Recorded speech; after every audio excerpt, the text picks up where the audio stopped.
It's fight night! What's up, wrestling fans? Welcome to the Atomic Drop Podcast. I'm your host, the Bat Fry, Kenny Fry, and with me, my tag team partner, Cowboy Dave. What's up, Cowboy Dave? How you doing, buddy? What's up, big man? How you feeling today?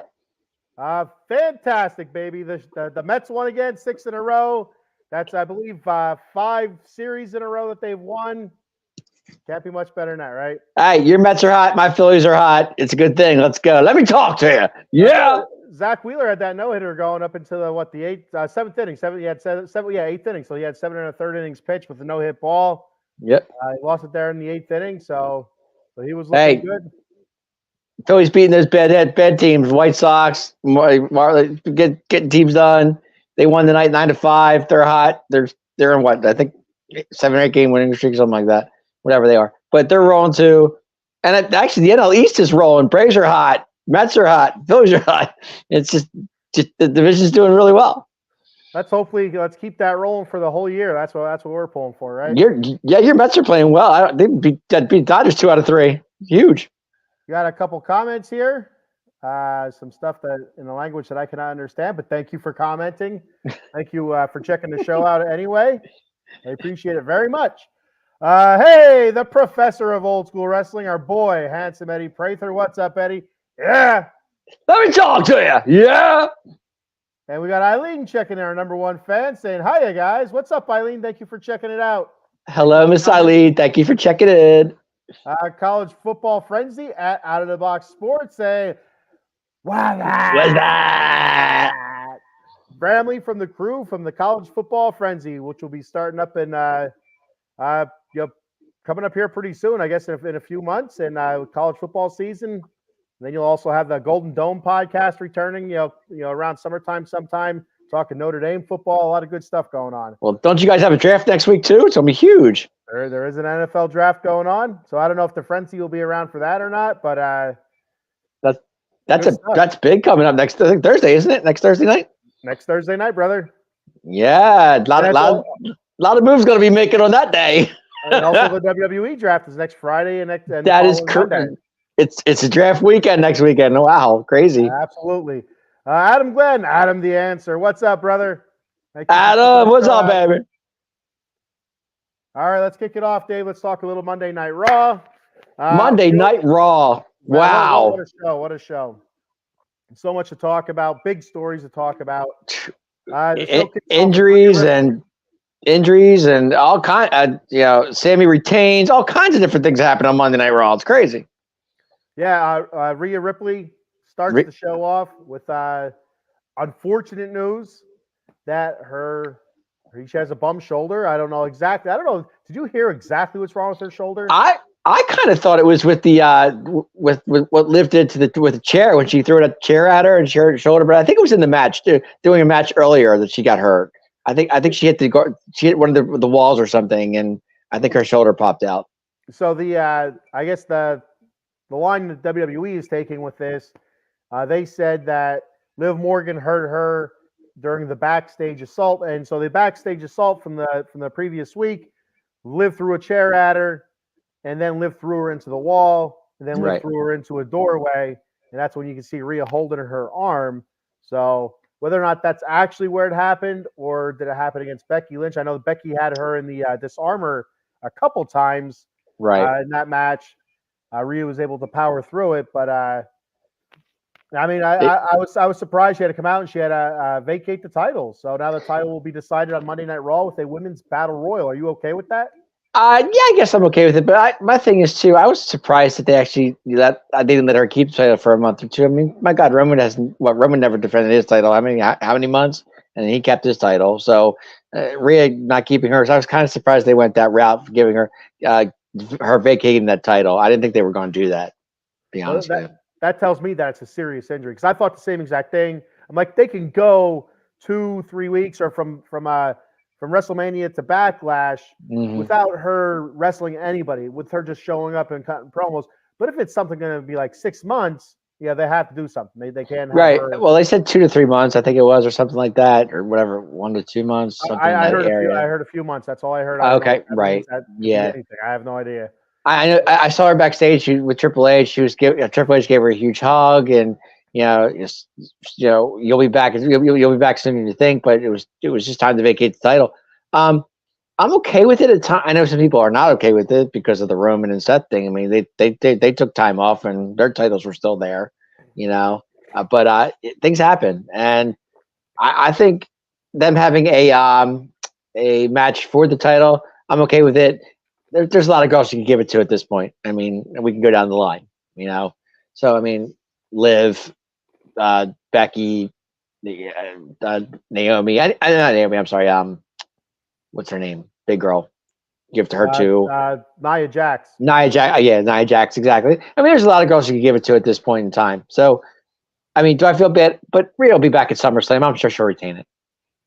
Nia Jax is Eddie Prather's girlfriend. I don't know if you know that or not. I didn't realize that. No. Yeah, he calls her the refrigerator because that's his favorite thing to do is to open the refrigerator and look inside of it. So, I don't know. News to me. I didn't get. Okay, whatever. That's fine. So that's just something. Oh my God! Oh no, sorry, Eddie. I didn't know you were. Wow! Look who popped up. First of all, I'm 150 pounds, so the refrigerator's not the thing I go to unless I have to. Wow. Well, I've said you're looking in. I didn't say you're eating anything out of it. Another sexual innuendo there. If we're getting to it or not, I don't know. I was going to compliment you. I was going to compliment your mitts, but we don't need it. We don't need it. We know we're good right now, Eddie Prather. And they beat the Dodgers. They did 2 games in a row here. 6-4 today, right? Yep, 6-4 today. So real quick, Eddie, since you popped on here. What are your thoughts on Rhea vacating the title and with it being decided with a battle royal? Are you okay with that? Go ahead, Eddie. I was very, very sad to hear that news.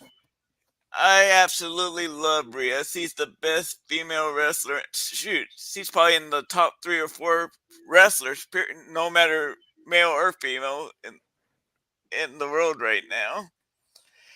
And I think if it's like an injury that's only going to keep her out for like 1 or 2 months, then it's stupid to take the belt off her. But if it's like a 6-month thing, then yeah. But a battle royal, please don't let Liv win the battle royal. Sorry, there needs to be a height requirement. I don't know what her height. Who would you like to win the battle royal if not Liv? I'm trying to think on who's on Raw right now. I know. I would Becky. Isn't Becky on the break though? I thought she was taking time off. Who knows? Maybe she's there for the battle royal. I don't know. I don't know exactly who is in the battle royal. And there's always a chance when there's been plenty of times where other wrestlers were planning on taking breaks, but then because they were needed. And to me, right. Becky to me is the only credible person to hold the belt until Rhea gets back. Gotcha. Well, and so Liv Morgan seems like the obvious choice to win that match. First off, I hate it that's the battle royal. I'd rather see some sort of tournament. To be honest with you, yeah, I think battle royals are so gimmicky and like so many things can go wrong, and I just don't like it. It just seems to be rushed. But anyway, but Paul Spencer's saying I'm hearing 5 to 6 months, and that's the only thing. If it was 1 to 2 months, they would keep that on her and just have her show up and cut promos and do like some stompings or something like that, where she's not getting physically involved in a match, but she's still being active enough where she's an active part of the roster. But if it's 6 months, you can't hide that. Right. It's hard. It's tough. Yeah. But so Liv Morgan seems like the obvious choice, but usually, that's the curveball. It's the obvious choice. Does Raquel Rodriguez come back and does she win it to kind of throw a curveball to Liv Morgan? Liv Morgan says she's on her revenge tour, right? Yep. And if her friend, her former partner, she wins the title, does Liv continue this potential heel turn and attack Raquel Rodriguez as part of her revenge tour? I'm not really sure, but with Raquel Rodriguez's skin issues, I don't know if that's really a viable option unless she drops it fairly quickly. I don't know. Unless Liv Morgan hurts her right away, and then she needs to vacate it, and then. call me crazy, guys, but I actually had somebody else in mind that could take that title, and I think she would actually be interesting to be an interesting champion until Rhea came back. Do you know who that person is, guys? No. It's me. It's Chelsea. Chelsea Green would be a great option for her. That would be a great option. I think so. That would absolutely be something. That'd be something different. Nobody would see that coming. Nobody would. Exactly. Yep. Paul Spencer says it's fight night again. Atomic Drop, Devin Haney versus Ryan Garcia as well tonight. Linda Duarte checking in. What's up, Linda? Thank you for checking in. Linda, what's up, girl? We have your boy Linda, Dave here, front and center with this, right, Dave? Right in the middle here. Hey, I'm here, baby. Paul Spencer says, my buddy, the WWE Pyrotech, said it's her AC joint. It's Tiffany Stratton time versus Liv Morgan. Tiffany's is SmackDown, though. That's the only Tiffany's on SmackDown right now. So, Yeah, I mean, unless they open this up to everybody, I don't know. And it looks like Tiffany's going to be in a feud with the SmackDown Women's Champion. Yeah, she weaseled her way right into that one. And Dave, I know we're not talking SmackDown yet, but per your request, Tiffany did cover up a little bit. Tiffany Time did cover up her top a little bit. I know you had a problem with that last week. I did. Too much cleavage, and so that was a problem for you. So she did cover up a little bit. So there she did last. Yeah, she did last night. I actually got to watch a little SmackDown last night, guys. I got done going early, so I kind of came home and I watched like 2 matches. I was like, okay, cool. There you go. Adam, the answer says give it to R.O. Love. I don't know who that is. R.O. Love? Who's R.O. Love? I don't know. Maybe R-Truth. R-Truth comes in and wins it. That'd be something. Okay. AC joint. All right. So we're all caught up on our comments here. But yeah, it's really unfortunate about the Rhea news. It is. Injuries happen with this in this business, though. In this sport, this business. Adam says give it to Liv. He meant Liv. I'll give it to Liv. Okay. And so like again, that seems like the obvious answer, but I don't think she is going to win. I think it's going to be somebody else, and she's going to continue her wild ride here through the revenge tour and continuing to piss people off. You know, because Mommy, she was a fan favorite. You know, part of the people don't like the Judgment Day, but they like Mommy. Do you guys think it's ironic that like the reverse happened a year later after Liv got injured last year, and then Liv comes back and injures Rhea? You guys, it's a kind of a funny thing there. What do you guys think about that? It is kind of a funny thing. I mean, if it were part of a storyline, it'd be perfect. Right. You know, like, as part of this revenge tour, but since it seems to be legit, I mean, Rhea took out Liv last year. Liv takes out Rhea this year. What do you guys think about that? What goes around comes around thing. I mean, it's all like nobody's hurting anybody on purpose, but no. One of those goes around comes around kind of things. I mean, kind of ironic though.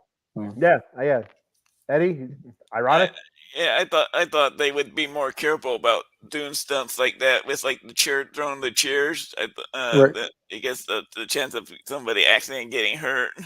Well, I mean, it's just a shit luck kind of thing. If that's where it actually happened, and I don't think it's from the chair throw. I think it's when she threw her into the wall and into the doorway. Yeah. Again, if that's actually where she got hurt, who knows?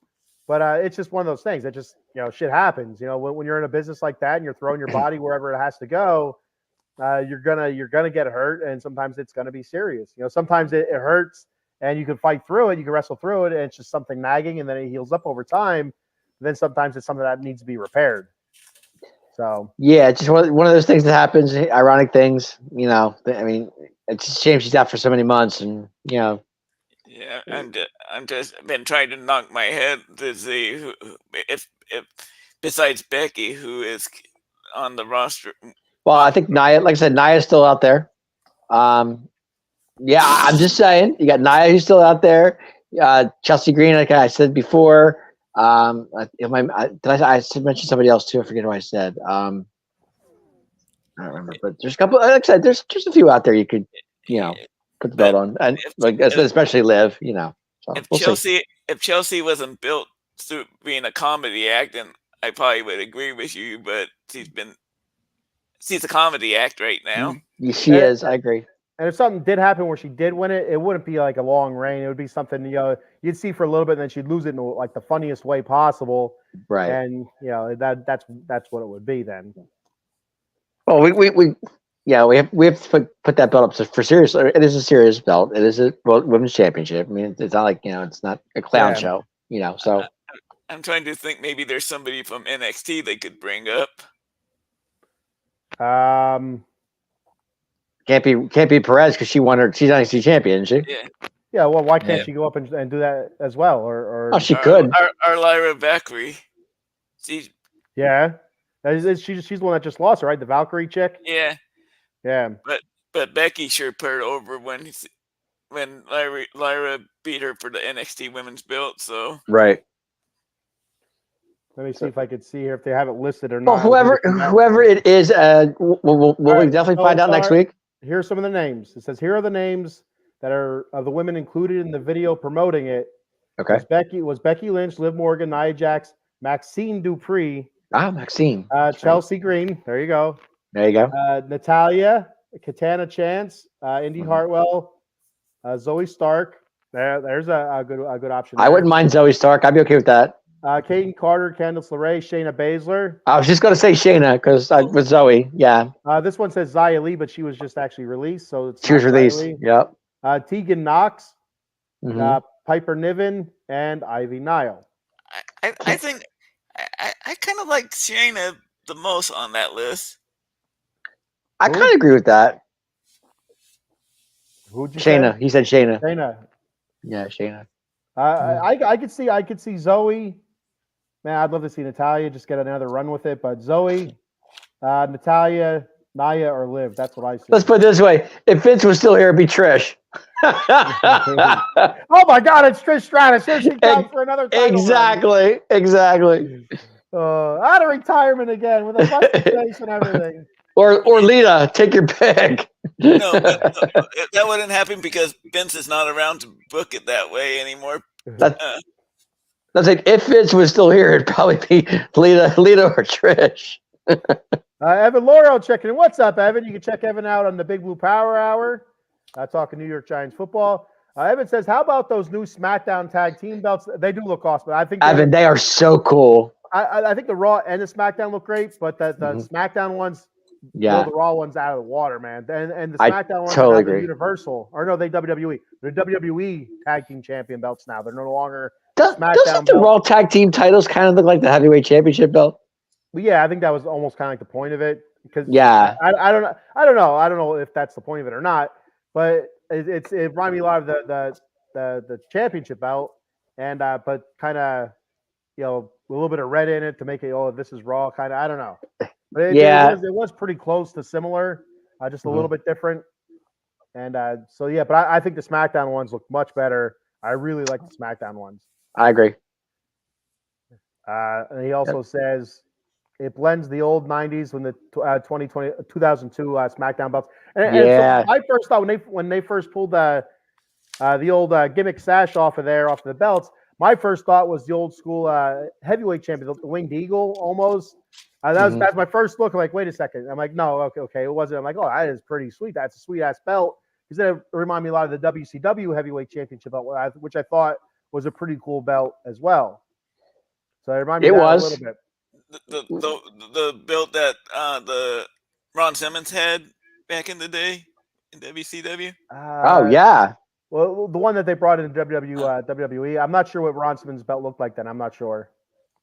Gotcha. Robbie Kelly, thank you for checking the show out. Thank you for commenting. He says the SmackDown tag team titles look like the ones from the 90s, which is awesome. The belts back in the past in the 90s, they were fantastic. 80s. Some of those belts were pretty cool looking as well. Thanks for checking in, Robbie. They kind of went generic recently with the belts and stuff like that. It's like, it's cool that they're actually putting a little bit of thought and a little bit of effort into these belts. Hey, it's the new era. I mean, Triple H's era is what they're going to do. I like the new tag team titles on Raw too. I think they're kind of nice. Like I said, they look like the World Championship though. Kind of cool. They're definitely an upgrade from what they have. But out of SmackDown and Raw, SmackDown's much better. Well, they finally did what you've been asking for months to separate the tag team championship. Thank God they did it. So now the Raw Championship is now the Universal Tag Team Champions, and SmackDown is WWE Tag Team Champions. So, so all right. So moving off for Rhea, we had the return of Sheamus, my boy Sheamus. I'm a big Sheamus fan versus Ivar. Not a bad match. You can tell Sheamus kind of had like a adrenaline dump there in the beginning. He seemed to be blown up pretty quick. but that's to be expected. He's kind of pumped. It's been 8 months since he's been out there wrestling. Gets a decent ovation. He's out there, and he's huffing and puffing. But I'll tell you what, he had some pretty sweet moves there against Ivar, picking the man up, moving him around. For a big man, Ivar's a big dude. And Ivar, I think he just keeps impressing. It's just, he's never going to get a serious look towards pretty much anything. But if he can get his tag team partner back or get somebody else with him at a tag team, they could actually make a decent run to tag team titles. Ivar's very impressive, and Sheamus, like I said, he looked good. He kind of blown up. He got blown up early, but he, hell of a match. Really good. Go ahead, Ed. If Eric isn't going to be back anytime soon to team up with Ivar, I would pair Ivar up with Bronson Reed. Actually, not bad. I'll tell you what, man, that'd be a really good tag team. I think a couple beefy dudes that can fly and do all sorts of decent things in the ring. Not just be the big guy and just body slam and punches. Where they're actually doing some really cool moves and some high spots. That's actually not a bad idea. Yeah. And I would have them feud with the Authors of Pain. Yeah, there you go. Sure. AOP, baby. What do we got here? We got real quick. I miss Eric and Ivar. I have to be honest. I love the Viking Raiders. I miss the tag team. I miss them being together because they were fun to watch. They had a lot of good works together. They communicated together. They were just a very good tag team to me. And I like Ivar on his own. Don't get me wrong, I do. But I miss Eric and Ivar. It's just not the same without the Viking Raiders. As for Sheamus, good to see him back. Always good to see the Celtic Warrior. I'm a fan. Always have been. I thought he kind of looked like a little, for being out of the ring for a little while. Kind of like, he was that little, wasn't in sync to me. A little sluggish. Yeah, it's a good word for it. But it's good to see you back. And when you get Sheamus, you're gonna get the big kick, the bro kick. So I'm okay with it. Evan said, separate the belts and stop combining them every few years. I agree. And now with the name change on them as well, they're WWE Tag Team Championship and the Universal Tag Team Championship. I think that's what they're going to do. I think they're going to keep them separate. It's hard to kind of combine those two together. Eileen saying people were saying Sheamus was a little heavier than he used to be. Yeah, so I think you're right. Exactly. Right. A bit thicker. He even wanted a little like bicycle shorts he had on instead of his usual tights. So say a little bit bicycle shorts. So I'm like, you see him come out there. I'm like, maybe Sheamus got a little bit thicker, a little bit junk in the trunk or something. Yeah. Evan says Sheamus got all the beef. Yes, he does. He does. He does have all the beef. Well, I always refer to Sheamus as the human jar of bad names to me because that's what he looked like, as white as he is. But he's going to look. He's kind of got the beefy look now, that kind of like what Gunther was when he was in NXT, where he was he wasn't so muscle bound. Right. Sheamus was much thinner before he got hurt. Much more defined muscularly.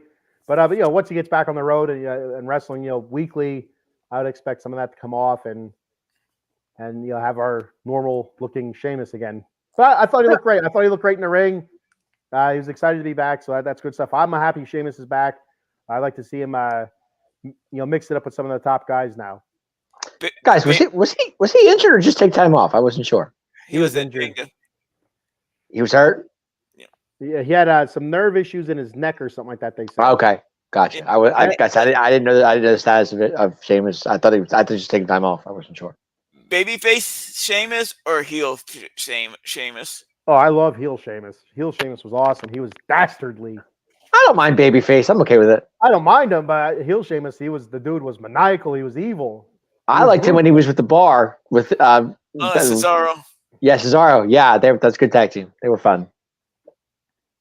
Yeah, I like Sheamus on his own. I like Sheamus being a heel. I like originally when he first came into the WWE, heel Sheamus there, just coming in and just stomping the shit out of people. I loved it. I thought it was fantastic. So I also liked it. I also loved it when he beat Daniel Bryan in like 10 seconds. Yes. Well, Daniel Bryan was too busy making out with AJ Lee. He was distracted. Right, but him and Cesaro had a very good tag team. They had a good run. They really did. The whole Till You know, Cesaro right? left. Right? The whole it wasn't this the bar. They did the thumb like this or whatever. The bar. Yeah, exactly. Yeah, the bar. Yeah, the Yeah, bar, exactly. Yeah. Yep. Robbie Kelly says Ivar is super underrated. Absolutely. Super Totally. underrated. He's right. Absolutely. He's fantastic in the ring. I don't know about the mic. I haven't really heard him much on the mic, but he's never going to get a push towards anything. He'll have those occasional U.S. title matches or an occasional IC title match where it might be like a triple threat or a fatal four-way or something like that. But he's never going to get anything serious. Well, didn't him and Eric have a couple tag team titles shots? Yeah, they had a few. But I'd like to see him win one. I'd like to see him carry a tag title or something. Right, I got you. Just to kind of give him a pat on the head, saying good boy. I believe that they would have held the tag team belts at one time if Paul was in charge and not Vince. True. Yeah. Well, and that's the same thing with a bunch of guys from the past. You brought up Cesaro. I'm sure he would have been some sort of champion if Triple H was there. He seemed like he was very much underused, as well as Rusev, and so guys like that. Very very underutilized, and that is what it is now. I miss Rusev. I do. He was good. Malachi Black was so misunderused by Vince. Is he still under contract to AEW? Do you know? Yeah. Okay. Is he? I thought I read. I thought he was released. Yeah, something like that, or left or something. I don't know. I could be wrong. So all right. So what else did we have here on Monday Night Raw? We had Ivy Nile and Maxine Dupree versus Cadence Carter and Indy Hartwell. Normally, it's kind of one of those matches you go up and go to the bathroom for, but there was some significance to this match.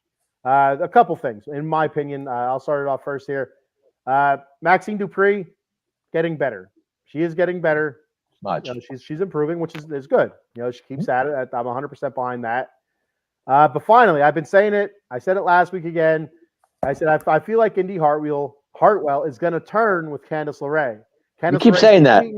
She's been cheating to win. Finally, we get Indy Hartwell to kind of to dip her toe in the cheating pool, and she cheated to win, and she kind of felt good about it. So does that mean she's kind of 100% with Candice LeRae? Hey, let's do whatever it takes to win. I don't know yet, but I feel like it's on its way. So I'm a little bit. I'm happy about that because I think that together they could be a very good tag team. Indy Hartwell by herself, I'm not really into. Candice LeRae, I think can be very good by herself, but Indy, she has the size for it, and that's why I think her and Candice LeRae will make a very good tag team once they decide if they're face or heel, in which I think it's going to be heel, with Indy being the muscle and Candice LeRae being the high flyer of the bunch.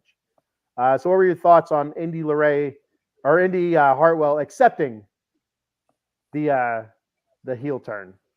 Got it. It was going to go either one way or another. It was either Indy finally breaking to Candice as well, or Indy and Candice beat the hell out of each other. So yeah, I agree. I like Maxine Dupree, guys. I'm a fan. I have to be honest. Like you said, she's getting a much better. And she is entertaining. Even when she wasn't all that great in the ring, she was still entertaining. And that's all you could ask sometimes, is if you're not very good at wrestling, at least be entertaining. And she was entertaining, but now she's starting to get a little bit better at wrestling. I think Dupree and Nile could actually make a run. I mean, I know right now they lost against Candice and Indy. I get it, but they're actually not a bad tag team if you think about it. No, I agree. I don't know about making a run, but as a tag team together, not a bad tag team. No, not at all. Not at all. And Ivy, because even Ivy Nile, I guess what they say, she's fairly new too. She was more of a CrossFit competitor. And now she's kind of into the whole professional wrestling thing. I don't know how long she's been into it, but they've mentioned on the show before that she's very green to the sport. So you have two wrestlers there that are basically newcomers. Because Maxine Dupree's always been like a hand, or not a hand, a valet. So here she is getting time on Monday Night Raw, whether it's 5 minutes or not. That's still time on Monday Night Raw. It's not a bad thing. It's really not. Think about it. All right. So we also had Jey Uso versus Finn Balor, kind of like one of those deals. Marching orders from Damian Priest, go out there and take care of Uso. And because every week, the one thing, so I love the Judgment Day guys, I really do. I think You it's are a fan. You've been saying that for weeks, months. their little clubhouse and stuff like that. It's all okay. I get it. And Actually, I was going to say something before Eddie popped on, but go ahead. what were we gonna say? I was going to say, with Rhea out being the Judgment Day, do you think that's going to affect the Judgment Day even more? I think think it will. I think without that leadership, because Damian Right, wants to play leader, but Rhea, let's be honest here, Rhea was the leader, right? right, exactly.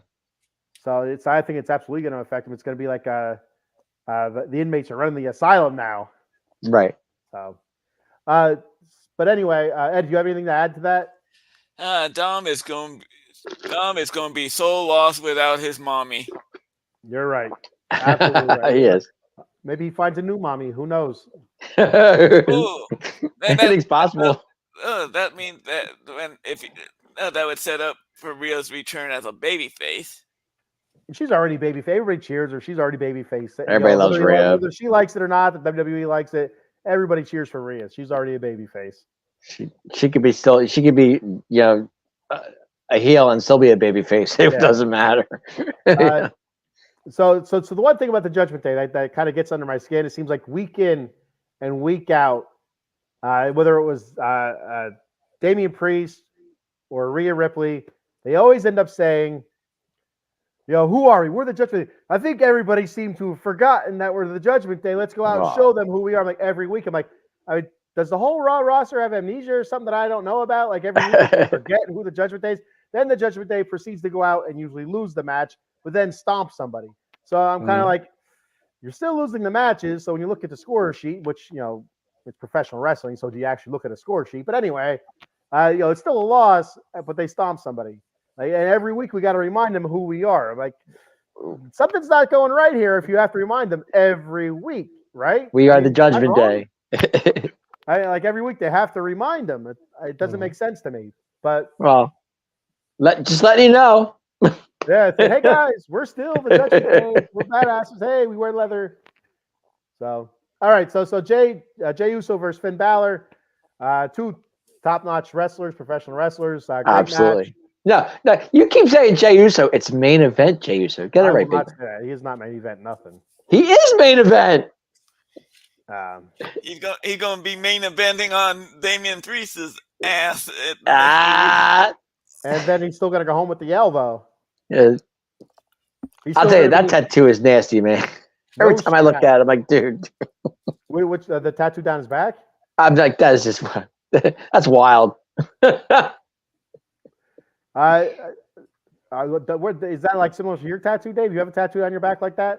No, I do not. Not even close. Speaking of human jar of mayonnaise, I bet if you took your shirt off, you'd be a lot like Sheamus. Well, we won't go there. In the mayonnaise part, I ain't gonna say you're gonna be muscular or not. Right. Okay. But he works out. I'm just saying he works out. Okay. You're still a huge jar of mayonnaise. Jey Uso picks up the win over Finn Balor. Good match. Yes. Then of course he's attacked by the Judgment Day. And surprise. He does. He gets his way out of it though, doesn't he? He gets stomped a little bit. But he finds his way out of it, goes up through the crowd, and there's the Judgment Day, standing there with their peckers in their hands, just in the middle of the ring. Damian Priest can't be feeling too good about that, right? They're gonna have to remind Jey Uso next week that they're the Judgment Day, probably. He forgot. He probably forgot somewhere along the line. Thoughts on this match, guys? Like I said, good match. Jey comes out with the win. Back and forth. I wasn't sure if Jey's even gonna win this match. I thought there'd be some sort of shenanigans, and Finn would come out with the win. But Jey gets the win, the big win. Nice rub from Finn Balor to lead him on his route to Backlash against Damian Priest. Thoughts? Go ahead, Ed. There was no way that Jey was going to lose this match because he has a matchup coming up in the main. He's going to be having a World Championship match against Damian Priest coming up at the next pay-per-view. So there's no way they weren't going to put an L on Jey there. And if Jay loses at the pay-per-view, it won't be because of the Dom or the Keebler Elf or Boring Balor. It will be because the bloodline, the Solo's bloodline will do something. You think? He's not wrong on it. No, there's he's not. Chance, because this whole bloodline thing is it's kind of Yeah, I will get to that later. I'm not a fan of this, but okay, go ahead. and so Jay's gonna be right in the crosshairs. They asked Jay about it, and Right, Jay, they did. Jay almost kind of said what I thought he was gonna say, which we talked about last week. I said, in order for Jey Uso to get involved in the whole bloodline thing, it's gonna have to be his brother getting stomped multiple times. I said the first time it's gonna be like, he deserved it. I told him. He's kind of almost said that. He's like, I tried to bring him over. I tried tried helping him, but he doesn't want to listen. And he goes, and he kind of just went off of it. He's like, yeah, whatever. He's like, I got my own stuff going on here. It was right before the number one contenders match the week before. So, or no, it was this week. Yeah, it was this week. It was right before Finn Balor's match. Yeah. I guess I'm going to sit there and say, is there a chance the Usos get back together again? Yeah, we said it last week when you weren't listening to us. We said last week. I know that I was in another zone last week. I apologize to everybody. You were thinking of poor Tiffany not covering up. I really was. You're part of that. What was that group's name? That was the Right to Censor. You were thinking about trying to Right to Censor back. You're trying to get Right to Censor back on us here. Hey, All right. We move on to the main event. Actually, go back to that match show. I thought it was good, but it's in my imagination. Does Finn Balor always take the fall here? I mean, my God, but Finn can't. I can't buy a win. I mean, every time I turn around, Finn's getting beat. And it's the ebbs and flows of professional wrestling. On top one day, mid card the next, and it's kind of where he's at again before he's back on top again.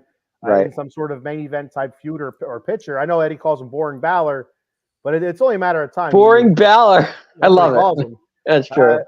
It's only a matter of time before he's back into a major feud, and it's probably going to be with Damian Priest. That's where I see the whole rift. No Rhea, Judgment Day kind of gets a rift in it. That could happen. Right. Good, Eddie. I believe that Balor is basically Nakamura right now, the guy to take the pins against like the Jey Usos and. Yeah, 100% agree. I hear you. He's not wrong. He's not wrong. I just feel bad because every time you turn around, Finn's getting either pinned or he takes the fall every time you turn around. So yeah, just like last week with Nakamura losing to who was the NXT guy? Dragunov. Dragunov. Yeah. Yeah, that whole conversation we had last week. So I know. I kept saying, we know we ain't gonna get into that one again. No, please don't. That hole again here. I was on Right to Censor, guys. I apologize. Sorry. Which one were you, the good father or Steve? He was the Val Venus character. That guy, right? Exactly. He was the former adult film star. Right to Censor. I was Mike Rotunda, guys. I don't know. All right, Sami Zayn versus Chad Gable. Excellent match. I mean, you can't say enough about that match. If you can give 10 stars for a 5-star match, you give it to that match. Chad Gable always brings it. Sami always brings it. Sami's a hell of a seller. And so the one part of the match had me wondering is when Sami was going for the sharpshooter on Chad Gable, but then kind of fell to the mat and then grabbed his ankle. I wonder if he just botched it, going over, he just tripped and kind of like, I need to figure something out here because it looks like shit, and grabbed his ankle, which was brilliant if it was, or if that was a great sell, a great part of the story. I think it was a great sell, to be honest with you. Yeah, because earlier in the match he had hurt his ankle, so that's why. So it would have not made sense for him to complete the sharpshooter there. Right. That was smart storytelling there.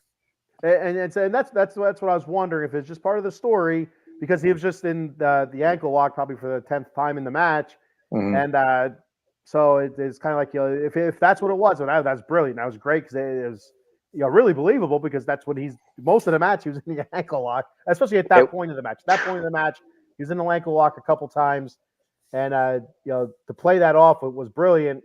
But if it was just a stumble and then he played it off as the ankle, that's smart too. That's smart as well to kind of keep it going. Great, great match, and Sammy gets the win. He did, and we all know what happens then. Just what was a cheap shot by Gable? What's up with that? Come on. Just like I had predicted last week. I said it here on last week's show, didn't I, guys? You called it. I called it. I said, do we get a Chad Gable heel turn next week? I said, I think we do, because you've seen the look he gave to Sammy or to the interviewer. I think it was to Sammy. When Sammy walked away saying, I'll see you next week or whatever, it kind of gave him like a dirty stare almost. I'm like, man, if Chad Gable's daughter has to cry again, Sammy's in a lot of trouble. Chad Gable turns heel. That's what happened. And before I throw it off to you guys here, part of this is Sami Zayn's fault. What a dickhead. He wins the title. He knows Chad is crushed there in the corner. All Sami has to do is throw the title on his shoulder, point over to Chad Gable. It's a great match and get his ass out of the ring. No. What does he do? He lays the belt in the middle of the ring and he stands there to Chad Gable. Then he drags it over. Chad Gable's crying like his daughter, crying like a little girl in the corner, and he drags the title over to him. Puts it in front of him on the floor, okay? And then, trying to shake his hand. And you're here, raise my hand, Sammy's like, raise my hand, Chad, because you lost again. And now you're crying like a baby girl. Raise my hand. And that's, so Sami Zayn deserves it, if you ask me. Rubbing that win in Chad Gable's face. Poor Chad Gable is upset and beside himself. He let his little daughter down again. And it meant more to Chad Gable than it does to Sami Zayn. And so now, Sami Zayn's in for a world of trouble. Chad Gable's going to take him to the ends of the earth. Guys, thought on this? All right. How many German suplexes are we going to see in one match? As many ankle locks as well. I'm telling you, that's all the match was. It was either an ankle lock or a German suplex, one or the other. And I loved it. You loved it? I felt like I was watching Brock Lesnar doing F5s. It's a Brock Lesnar, Kurt Angle. Yeah, I mean, Chris Benoit. Yeah, exactly. And that's how I felt when I was watching this match. It was an ankle lock or German suplex, time after time after time. It was just do something different. It's getting old. I mean, you're seeing Sammy getting his ankle locked, sitting there screaming, reaching for the rope, can't reach it. I mean, every single time. I'm glad. Don't get me wrong. I'm glad Sami Zayn won the match. I am. I'm glad he kept his title and everything. I'm okay with that. But Chad Gable, man, get over it, bro. Get over it. Sammy, he rubbed his face in it. Get over it. If it was, I think if it was a pay-per-view match, it would have been different. I think it would have been a different style match just because they would have had more time. But that was like a 10 to 15 minute. Like they didn't have a lot of time. They had 20 minutes. I was watching it, and there was 20 minutes left in the show, and so you had to figure there was a commercial break in there, and you had to figure another 2 minutes or so for the shit at the end. So you have to figure maybe 15 minutes, 15 to 17 minutes. So the match was probably about 15 minutes, and then about 15 to 17, somewhere around there. Then around 5 minutes or so, 3 to 5 minutes of the attack. So I think they would easily gone over 20 minutes on a pay-per-view. Absolutely, yeah. That's one of those matches where you can easily go 25, 30 minutes and have it still be pretty good, even with all the German suplex and the ankle locks and the Miss Hula kicks and all that good stuff. And he missed that by a mile. I thought it was fantastic. I don't know if this was intentional or not, but he grabbed Sammy at the end when Sammy was over celebrating with his wife. Yeah, and that I thought that was fantastic because it's kind of like, I don't get to celebrate with my family. You're not going to celebrate with your family. That's right. Kind of like, I thought that was, as much as I make fun of the whole daughter crying thing. You made my daughter cry. It means more. As much as I make fun of that, and I think it's funny. I thought that was a pretty cool call. I don't know if you even call it a callback. Adam says Ken called it. You're damn right, I did. Adam, he did. He called it. Eileen says, does that mean Alpha Academy is no more? So that's a huge question here. That's a great question. I can't wait to see Otis turn heel. You hear it here first. Otis will turn heel. and because he's not going to like it. He's he's not quite like Eddie Hartwell, but he's kind of be like in Chad Gable's face a little bit. Like, what are you doing? And rubbing his belly. And then I really think Otis is going to turn. Otis gets zero respect. People love Otis. He's a joke. He's funny, haha. The man's super athletic. All right, he was a wrestling champion. I don't think Otis ever did was win Money in the Bank. That's pretty much all. I didn't even realize he did win Money in the Bank. Did he? Yes, he did. Yep. All right. I think Gable's going to. Otis is going to reject the turn attempt, and then Chad's going to have a couple new henchmen. He's going to be joined up by the Creed brothers, and they're going to beat the living daylights out of Tozawa and Otis. Okay. There's one I didn't think of. I knew that because I've been seeing stuff online about it, but I won't click and read because I don't like spoilers. But I've been saying Chad Gable to lead new faction, whatever you want to call it, stable or whatever. And I'm trying to think like who could join up with him. I'm thinking I'd like to see Otis turn heel just because I'm sick of being the joke. But absolutely, the Creed brothers, they seem to be getting passed over on opportunities here. Why not, right? Why not? All wear their little singlets around and pretend like they're still wrestling in Greco style Roman wrestling here, Greco-Roman wrestling, but they're not. They're in professional wrestling now. So yeah, it'd be perfect. They all could wear gray and black and guys. Do you guys think the Creed brothers are getting a raw deal here? I mean, they're probably the best tag team in the whole. That's what I'm saying. Right, exactly. They should be tag team champions in my. To be honest with you, I don't think that they're getting a raw deal. I just think that's the part of getting having to work for it. Instead of being handed for it. They're good though. They're a good tag. Very, very good. It's just it takes time. You can't just give it to them because their first match from the first time they tugged you, it's like they're awesome. Everybody knew that they're the best tag team in the whole damn company.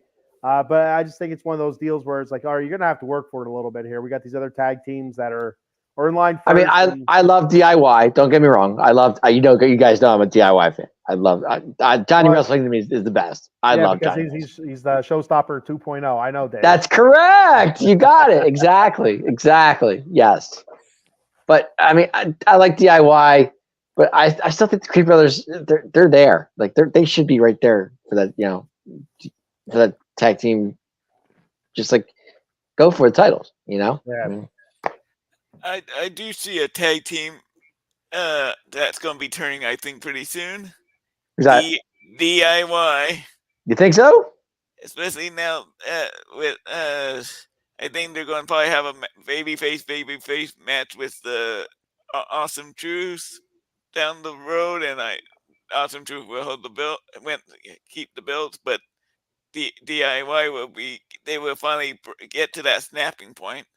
Ooh. Well, they have their tag team title match. What is that? Is that going to be on Raw? Or is that at a Backlash? I think it's at Raw. Because the DIY is the number one contender. Yes, they are. Yep, they are. Mm-hmm. So they are now the number one contender. And I don't know if I could see them turning heel. I think I could more see them almost turning on each other. But I just don't see it right now. Especially if you have the Creed brothers turn heel as well with Chad Gable. I think that's too much all at once. I think that's something that'd have to be more down the road later in the year if that is something that's going to happen. But I guess my question is, how long does this Awesome Truth run go? The Backlash. You think? I don't know. It's not going to be long. It's not going to be long. It's not going to be 6 months. It's not going to be a year. It's going to be maybe a pay-per-view or two, and that'll be it. That's what I think anyway. Ed, what do you think? I think it's probably going to be. They're probably not going to have the belts by SummerSlam. Okay.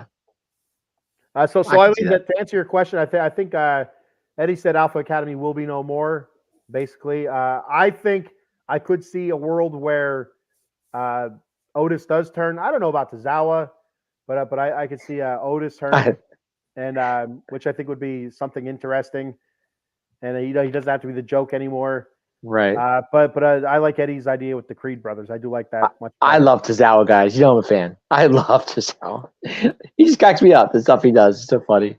So I wonder if Chad Gable does start a new faction. He and might. It's not Otis and it's not Tozawa. I wonder who takes over the academy and who's doing all the training.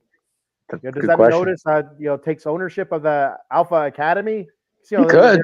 They were being taught by Master Gable there, and so now it's gonna be Master Otis. I don't know. So, Master Otis. Or Mistress Maxine. yeah, maybe Maxine, or maybe Maxine turns heel as well. I don't know. Maybe You mean Master Otis? Master Otis? Yes. All right. Anything else from Raw you guys want to hit on before we move on to SmackDown here? No, Raw was a good show. It was good, I thought. With a great heel turn. Yeah, well, there's a lot of stuff that went on in Raw. A lot of stuff, a lot of different things you could hit on. Well, Andrade had a big win against Dominic against Dirty Dom too. That was a good win for him. Yep. It was a good match. I think Dom's really good in the ring. Andrade's very good in the ring. They did a lot of neat moves. I think if I remember correctly, I think Andrade did have a botch. I think it was Andrade, but it wasn't anything big. Botches. They're doing crazy shit. That shit's guys, gonna happen. are we getting a new tag team here with Andrade and Ricochet? What's going to happen here? No, I don't think it's gonna be a tag team like an every week thing. I think that's just kind of like a common enemy type of thing. Okay. You know what I mean?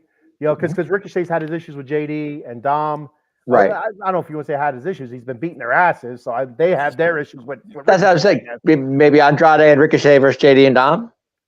So yeah, you're gonna see that. You're gonna see that. You'll probably see that on Raw this week coming up, no doubt. And so that's gonna happen, but it's not gonna be anything like they're a tag team moving forward. They're gonna call themselves the LWO Ricochet. Right. I don't know. Right.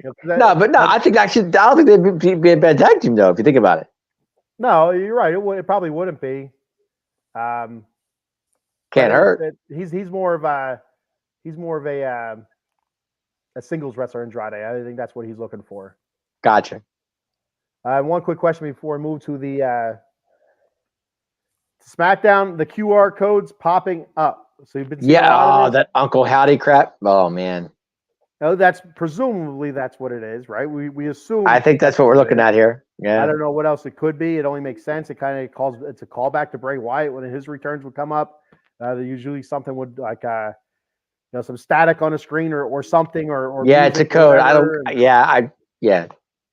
So I do know a certain lady that did actually check the QR code out. I know two ladies that did it actually. One of my friends on my other wrestling show that she actually could crack the code too.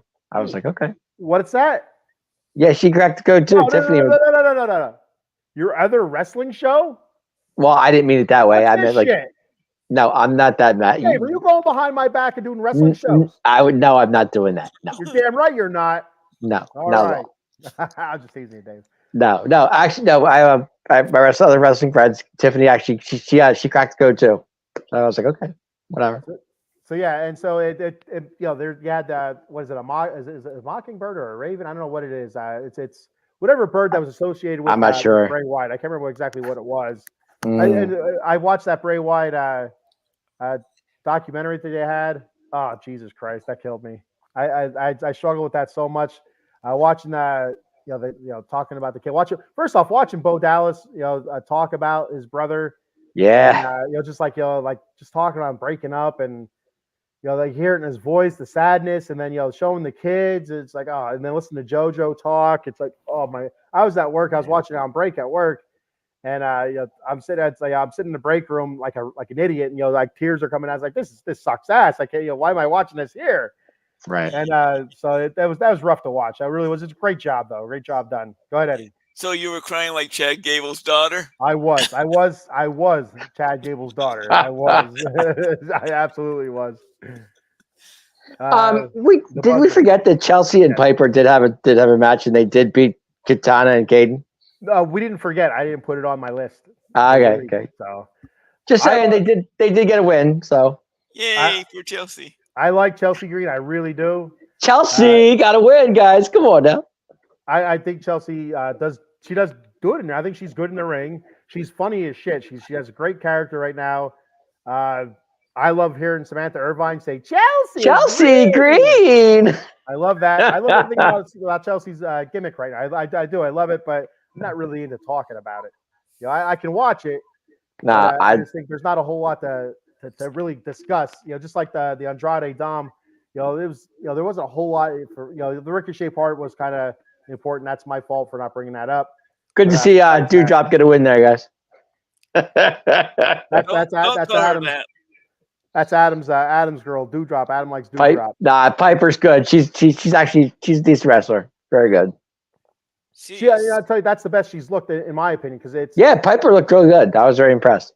she's taken some time off, and now she's come back, and She looks good. I mentioned it before when we were talking, trying to compare her and Nia Jax, how she's more athletic than Nia, but I felt like they're almost the same. Before this is going back like 2 months or whatever it was. Before she took time off, and she just looked slow. She just didn't really. But I thought she's looked very, very good, especially this past Monday night. I thought Piper Niven looked very good. Piper's good. She can go. Definitely can go. She got the rest off her.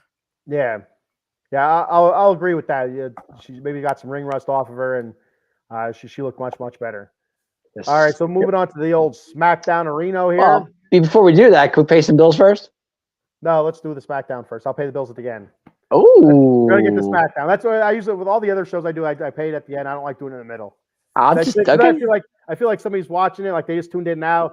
They see me reading the sponsors, like, oh, they're done already. Shit, because we're an hour into the show, and so like, oh shit, they're done already, and then they leave. So I'm just gonna go ahead. I'll do it at the end, and I just thought I'd bring it up. And whatever you want to do, I'm okay with it. Do you want me to do it now, Dave? I'll do it now. No, do it at the end. That's fine. What do you want? What you want me to do it now? No, do it at the end. All right, I'll do it now. To make you happy, Dave, I'll do it now. All right, Jason Fine, attorney. I'm just messing with you, Dave. You can call Big Al at 1-800-HURT-123, 1-800-HURT-123. Jason Fine specializes in motor vehicle accidents, slip and falls, workman's comp, and personal injury claims. From what I heard, guys, Rhea did open a claim up against Liv Morgan here with Jason Fine. So big news, breaking news there. Breaking news. It might be fake news, but it's news. 3 office locations conveniently located throughout Pennsylvania and New Jersey. In the Garden State of New Jersey, the offices are located in Cherry Hill on 3 Greensward Lane. The phone number there is 856-209-5258. Then in the Steel City of Pittsburgh, Pennsylvania. The offices are located at 500 Grant Street, Suite 2900, and the phone number there is 412-365-8151. And in the city of brotherly love, Philadelphia, Pennsylvania, the offices are located at 1628 JFK Boulevard, Suite 2120, and the phone number there is 267-888-2980. That's Jason Fine, attorney, Big Al. Big Al. Head on over to monkeycoldcoffee.com and get all your gourmet coffee needs. They have bourbon, chocolate chip infused coffee, toasted coconut rum with their boozy coffees there. You'll get yourself some boozy coffees. And they also have a medium roast, a Sumatran blend coffee. They also have an organic blend called Perula Florida, and their newest blend, Golden Honey Agave. They're also selling barrel-aged honey at monkeycoldcoffee.com. Be sure to check out their swag shop. They got t-shirts, coffee mugs, tumbler cups, the cold brew pitcher set, K-cup adapters, and don't forget that sweet-ass Paradise Rum Cake at monkeycoldcoffee.com. And be sure to use that promo code at checkout, OOTB Sports, for 10% off your order.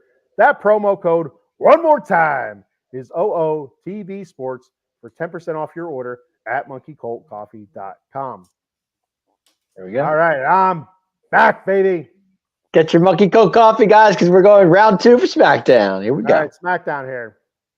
All right, so let's kick it off here with the 4-way match for number 1 contender for the WWE Tag Team Champions. So before we hit that, might as well hit the part where they come out to the ring to receive their new belts from the COO. Or is it the CCO? Is it COO? CCO. It's C. The chief content operator. The content operator, yeah. Content emperor. You're officer, right. Yeah. Officer. Whatever you want to call it. The chief content officer or whatever it is. Triple H. We'll just say that. Paul Levesque. We'll stick with that name. How about Hunter? Hunter. So they come out to get their new titles. Nick Aldis is out there, and they kind of make a dick out of Triple H. They won't shake his hand, and Nick got pissed. I thought Nick was going to start slamming him. Those the douchebag from Down Under, and the Kangaroo Jackass. Oh no, the Kangaroo Jackass, and what are we calling the other guy? What are we calling Austin Theory? The Egg Boy, because that's A-Town, downtown, baby. Remember when Vince gave him that egg when he first got up on the main roster? I do not. Sure. I remember nothing of an egg. It was like A-Town, baby. Like a golden egg or something. Oh, okay. Yeah, I don't remember that. It's a while ago. He's been up for a while. So, but yeah, the douchebag from Down Under and Austin Theory out there to get through titles. They won't shake Triple H's hand. Nick Aldis gets pissed, and he starts the match for the Fatal 4-Way to see who the number one contenders are. As between the Authors of Pain, the Street Profits, Legado del Fantasma, and New Catch Republic. So I thought it was either going to be Street Profits or AOP. I was thinking AOP, to be honest with you, but go ahead. So it ends up being the Street Profits, well-deserved. Yep. They finally get a real shot at it, and I wouldn't be surprised if they win it. Good match. A lot of really cool spots. It's hard when you have 8 people in a match like that, even though it is a tag team match still, but it's still just chaos everywhere. So some really cool spots. I like New Catch Republic. I'm not a big fan of what's his name? Butch. What's his name now? Not Tyler Bate. Pete Dunne. Pete Dunne. So Pete Dunne, when still doing the whole finger thing. Like I thought it was cool the first couple times. It's like his gimmick every match now. It doesn't do anything for him. But anyway, but they're fantastic together. I think they do a lot of cool spots, a lot of cool moves. The Authors of Pain, I was expecting a lot more out of them, but it kind of fell flat for me with those guys in this match. Street Profits look great. The one I felt myself pulling for a little bit, guys, was LDF, the Legado del Fantasma. I felt myself pulling for them a little bit. I wanted to see them win because I thought they're doing such a great job.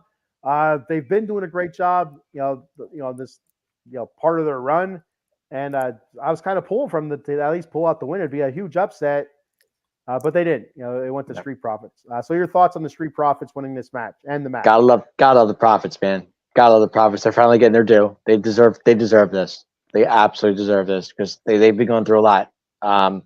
Not getting a title shot, not getting this is their time, and they definitely deserve it. So I'm all about the Street Profits. Go ahead, Ed. They had to go with a babyface team because there's nothing babyface about the Australian Jackass and the Golden Egg Boy.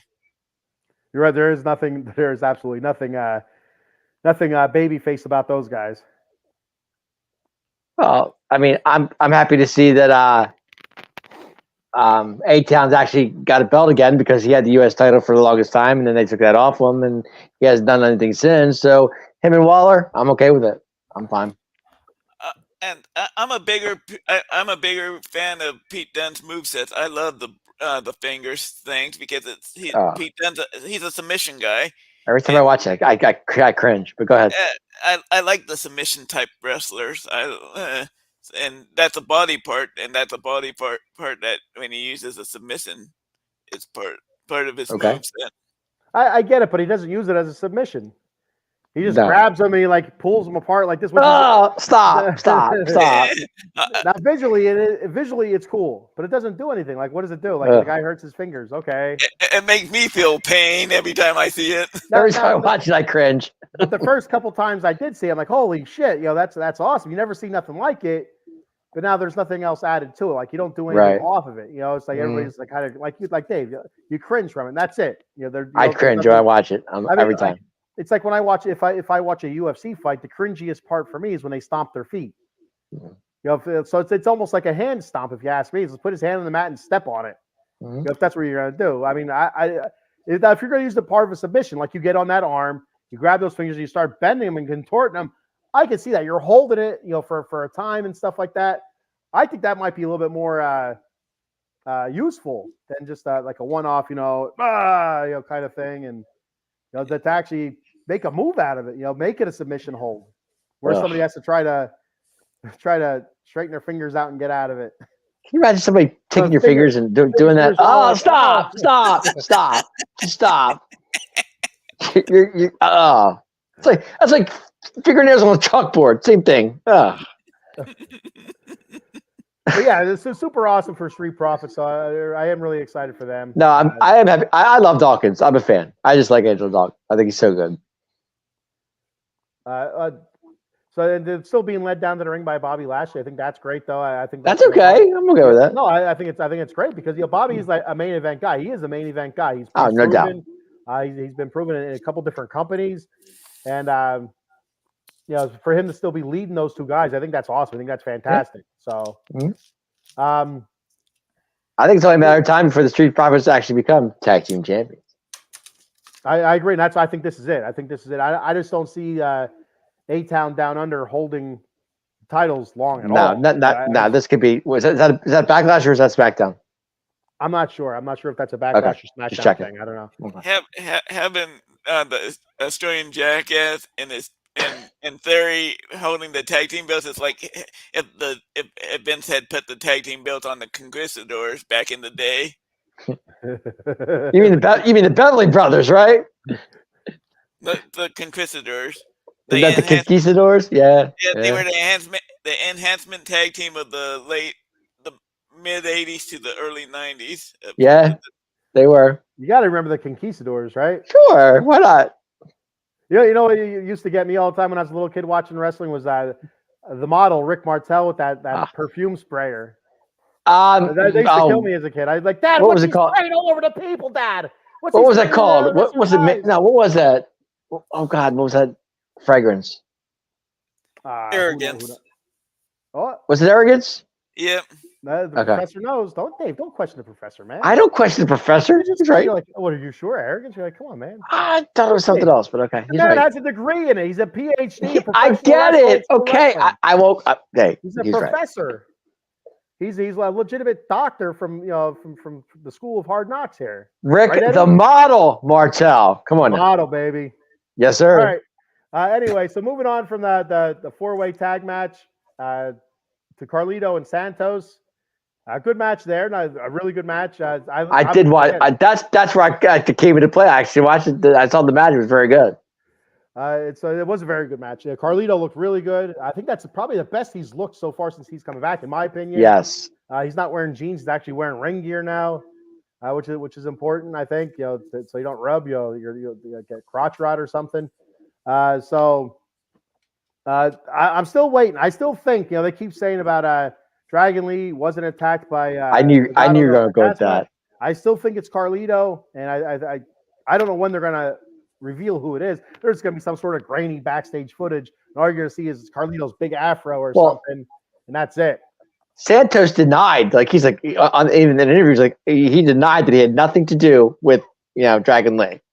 Well, that's the thing. Why would he deny it if he actually didn't do it? He's a heel. He's like, I took him out. He's denied. That means he probably didn't do it. No. A babyface would deny doing something dastardly like that. A heel would not. A heel would take credit for it. So yeah, all right, I did that. Sure. Yep. So I mean, it's. So do we still think it's Carlito? I think it's Carlito. Eddie, who do you think it is? Carlito. Dave, who do you think it is? I don't even know. I couldn't tell you. To me, it sounds like Carlito because that's where they're going with this, as far as it looks like, anyway. But I think it leads to a Carlito Ray match, and that could be like a retirement type match too. I know I said I'd rather see Dom and Ray, as Ray's last match, but it could be a Carlito because Carlito's up there in age. He's been around for a long time. Just came back recently, but it's plausible that you could see one of those guys retire with Ray being near 70 and Carlito being around 60. So that's I don't know how old they really are. Maybe it was Ray. Maybe it was Ray that took out. Wouldn't that be something? That would be something. Nobody would have seen that coming if it was little. Exactly. Ray maybe it could have been Ray. Then all of a sudden he takes off his shirt and he's part of the Judgment Day. Exactly. Poppy's here. Wouldn't that be hysterical? Oh man. I'd lose my shit. I tell you, I'd lose it. I wouldn't be able to handle it. Like I said, it could have been Ray. Who knows? A Poppy to replace Mommy. Yeah, that's what I mean. A Poppy, because Mommy's not there. Poppy's got to be there, right? Poppy's got to Lord. be there. Take his belt off and beating their asses in the clubhouse. I think that'd be hilarious. Poppy's home. Leave cracking the Eddie belt. out of this. Come on now. I'll tell you what. When I was a kid, like one of the scariest things when we were in trouble was my dad would take off his belt and he'd crack it. You ever have your dad crack the belt? Yeah. No, I had a strap, bro. I had no belt. I had the strap. Oh yeah. Well, I think Boy, that's the same My thing. mom had a strap, man. That thing had lines across that thing. She'd whip. Oh my God, that thing hurt. Eddie would have been perfect for that role. If he had Absolutely. Holy Yep. cow! Can you imagine the comedy gold out of that? With that smirk of his. No doubt. He would have been all over Rhea, the whole Poppy Mommy thing. Oh my God. Just like when he cheated on China.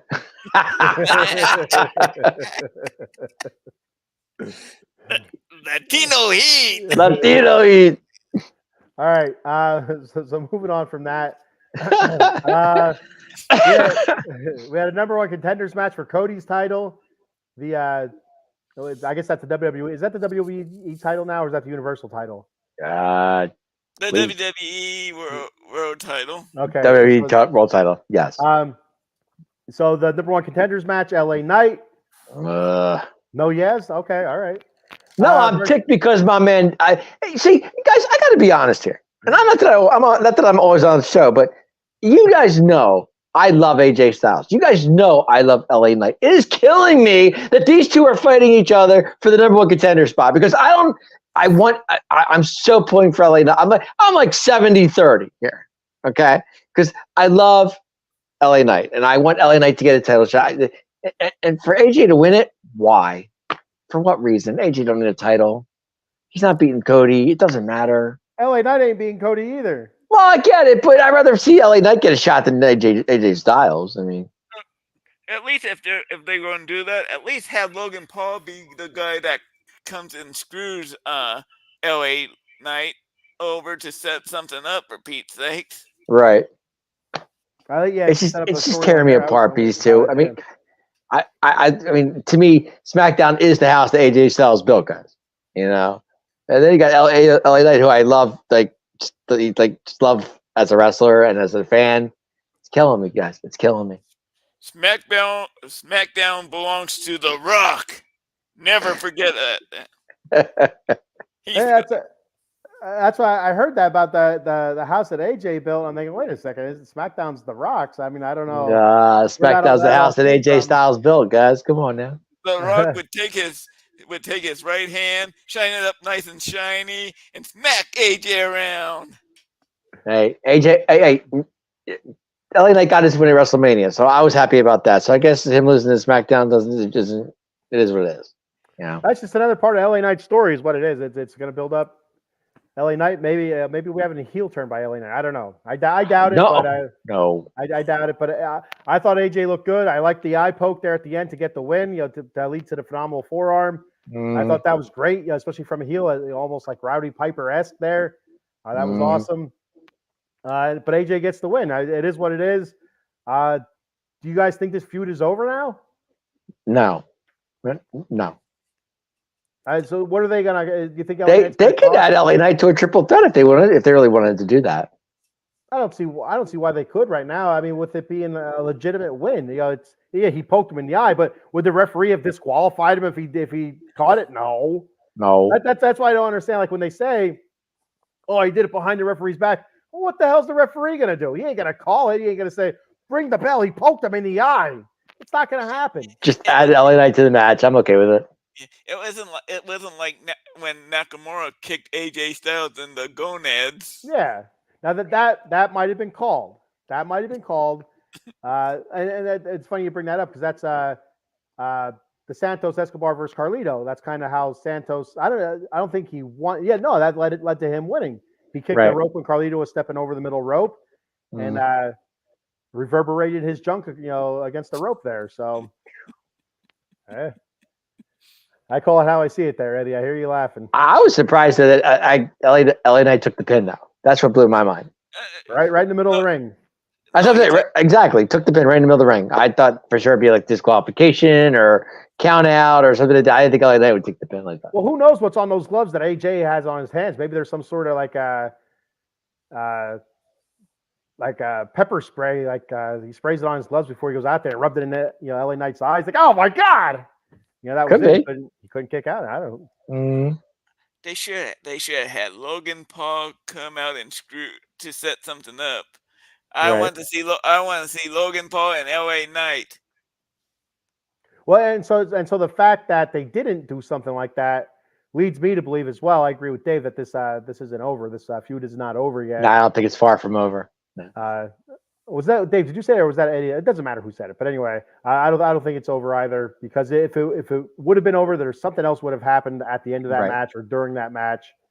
But for LA Knight to take the pin like that blows my mind. Like, why would they? Like, I could see if it said count out, disqualification, but take the in the middle of the ring. Well, if it's a count or disqualification, then you could absolutely see a three-way match. Right. Yeah, it's true. So where does LA Knight go from here, guys? See, that's my question. I don't know. Eddie's saying Logan Paul, but how do we get to Logan Paul and LA Knight? That's why I would have Logan Paul be the one that come out and screw LA Knight over in that match, and not have AJ win basically clean. Gotcha. So I mean, the next. Go ahead, Dave. I can see that. I can see what Eddie was saying. Definitely. But go ahead. A U.S. title match between Logan Paul and LA Knight, I'd be okay with that too. I have no problem with that. But I just don't see LA Knight to me, LA Knight is getting screwed out of this deal. He's not going to get a title either way. So, boy, oh boy, Dave. So if he does get that U.S. title match against Logan Paul, you are gonna be pissed when he loses because he hit some prime bottle and got distracted. You got that right. Screwed. Dave, get your call Chad Gable's daughter, get the tissue from her because you're gonna be crying.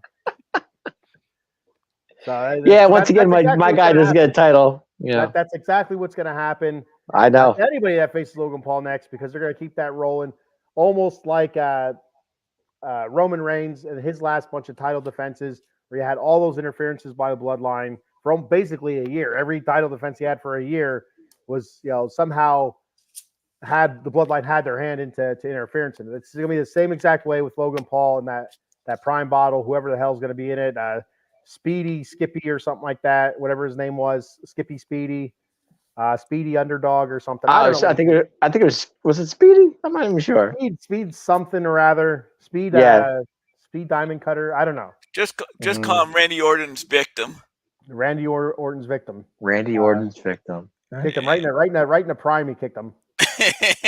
Knocked the cap off his head and everything. The cap went rolling, spilled out everywhere. This is true. So we move on to the Solo Sikoa segment of the show here, a portion of the show. Is he the new tribal chief of the new bloodline that seems to be informing here? That's what it looks like. Or is there somebody behind the scenes that we don't know about yet? Rock, or what? I mean, the way he dressed, the way he looked the part of the tribal chief. You had the black suit on. He was dressed to the T's, except his thumb was taped up like an idiot. I mean, I don't get that, but whatever. So Paul Heyman's terrified of him, which I think Paul Heyman's doing a great job to show how scary Solo is. That Paul Heyman's afraid of him, and then Tama Tonga, Paul's afraid of him. I think Paul's afraid of those guys because there's nobody there to corral them in. Yeah, nothing Paul can do at this point. He's just. If Roman's there, Roman can kind of keep them under wraps. You would think, because he's the tribal chief. Without Roman there, these guys are just kind of running wild. And Paul's useless without Roman there. Yeah, and without Roman there to kind of keep them in check, it's just getting more out of control. And when Roman does come back, there's no way he's going to be able to get them under the control. It's going to be too far gone. When does Roman come back is my question. Who knows? So we've heard rumors. I think our boy Paul Spencer said that he was shooting a movie with Keanu Reeves. That's kind of a Bill and Ted I didn't see yet, but so what would we call it? Bill and Ted go to the Samoan Isles, or Bill and Ted go to Fiji? I saw something this morning. I was watching. I think it was this morning or yesterday. My days are running together. I saw a promo that had Roman, Jay, and I think it was Jay and Jimmy wearing red shirts. That's kind of cool. I was like, this is cool. I'm into that. Tribal chief wearing the red, like kind of like an NWO red, kind of like Wolfpack type deal. Yeah. I was like, this is cool. That's what I said. I kind of said when we were talking about this last week about old bloodline versus new bloodline. I kind of brought that up to compare it. It's kind of like when the NWO split. You had the NWO and you had the NWO Wolfpack. That's what it reminded me of. Yeah. So you could almost see something like that happening. And like I said last week, I could see it. The new bloodline. Yeah, Solo, Tama Tonga. Who the hell's coming up here next? The other Samoan that they rumored to be coming up soon. Jacob Fatu. Yeah, Jacob Fatu. Thank you. And on the other side of the old wood, you'd have Roman and the Usos. Jay and Jimmy. So, I mean, it seems to be headed that way. You would think, which I think would be pretty neat. A bloodline civil war kind of thing happening there. And like I think Dave, you brought it up, or Eddie brought it up, or somebody brought it up. Survivor Series War Games again. So you could have something like that, but I know War Games is usually 4 or 5 guys, so you'd have to add a little bit more to it. I want to say 5. 4 or 5. So you could always add Sammy to the and Sami Zayn too. That's what I saw. Right? He was Yep. And there's a lot of noise that are in wrestling, so they can easily bring up another. I think there's another brother that Jimmy and Jay have that has been in the business a couple years now. So they got Rikishi was busy. He's been busy. You want to talk about the golden egg? That dude had the golden sperm or something. I don't know. No, but like in the promo though, they had the red shirts on. I thought that was kind of cool, like red and black for the bloodline. I thought this is kind of cool. I'm into that. Yeah. So go ahead. I got the perfect idea on how to bring Roman back. When it's time, have them beat the living daylights out of Paul Heyman and make him do a stretcher job. They would probably be able to protect him well enough where he. So can you imagine Paul Heyman getting the Samoan spike done to him and then Roman comes in and saves the day? No, that would bring him back. That would be the thing that brings Roman back. Gotcha. Wouldn't that be something if you had Heyman? If something like that did happen, if Heyman got his the Heyman guys together, CM Punk, Roman Reigns, and the return of Brock Lesnar against those guys, then that'd be something as well. But not really sure if we ever see Brock Lesnar again. I think we will. We will. One of these times. Supposed allegation, which again, I don't know what Brock Lesnar actually did wrong, but I'm not going to get into that here. Who knows? Because we're not going to talk about it here. But there was somebody that really got their butts kicked on SmackDown, if I'm not mistaken. Oh. You know where I'm going with this, right, Ed? Oh my! Tell him, Ed. Kevin Owens bled like a stuck pig, and I liked it. Why did you like it, Eddie? What was so like? It was just that's how to do an old-fashioned bleed job. Thank you, Paul Levesque. Thank you, Paul Levesque. I think it was probably fake blood, but anyway, I like the blood part of it. I do like the blood. You wouldn't have seen it before, but I do like it, and I thought it was great. They go out back. They call this drags Paul Heyman out back, and shows him the cars crashing. He said, this one belongs to Kevin Owens, and the car that's crashed into it belongs to Tama Tonga, and Nick Aldis is putting the blame. You would have ticked off Nick Aldis, let me tell you. And Paul's trying to say, this isn't authorized. This isn't authorized. So we know something's going on here. But I thought it was pretty cool. They brought Kevin Owens down, and Tama Tonga went to the ring. Then they all did their one finger. I thought it was pretty cool that Kevin Owens got up and went after him, and he started fighting back. I thought that was pretty cool. And then before he got the spike actually to the throat, and that was that.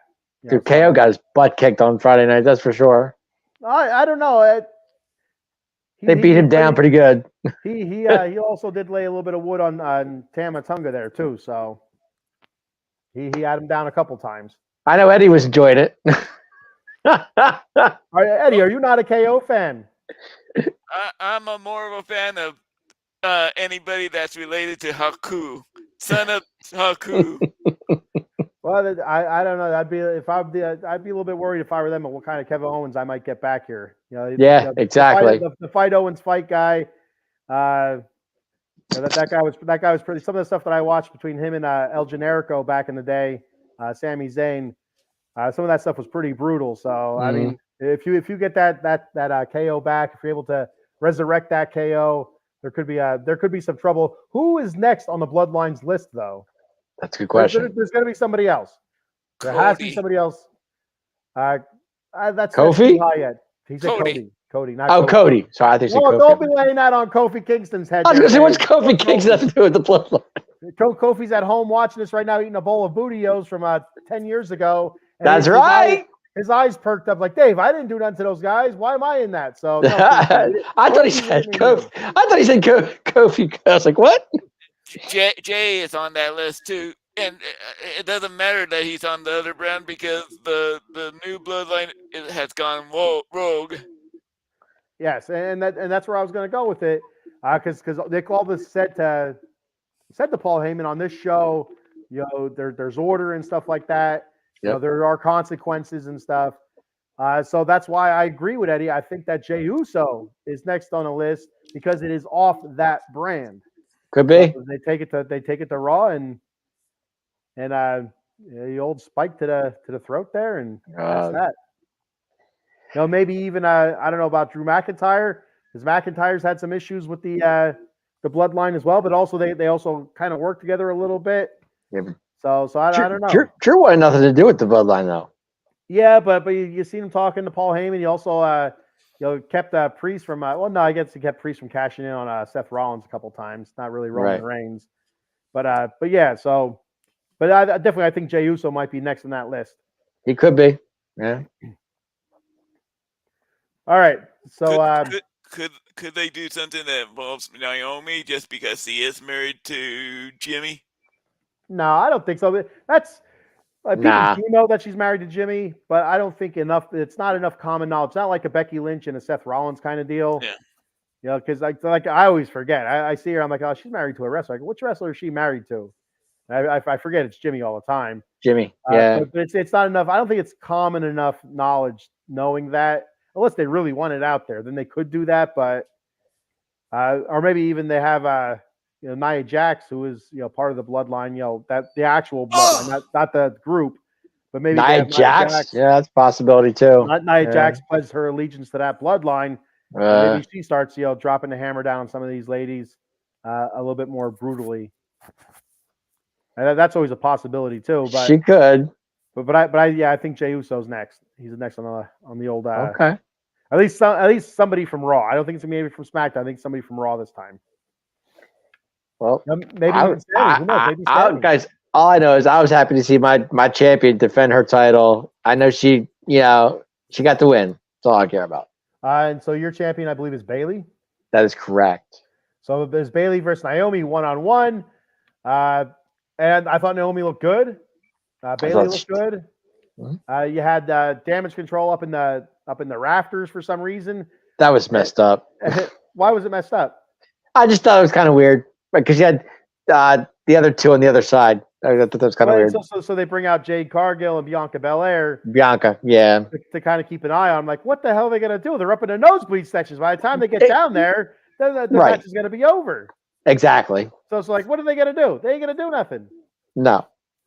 So I don't even know why. What was the point? What was the point of that? That whole segment was terrible. If I were Jade Cargill and Bianca Belair, I'd find better seats than that. Like, they ain't gonna. That's true. They're all the way up there.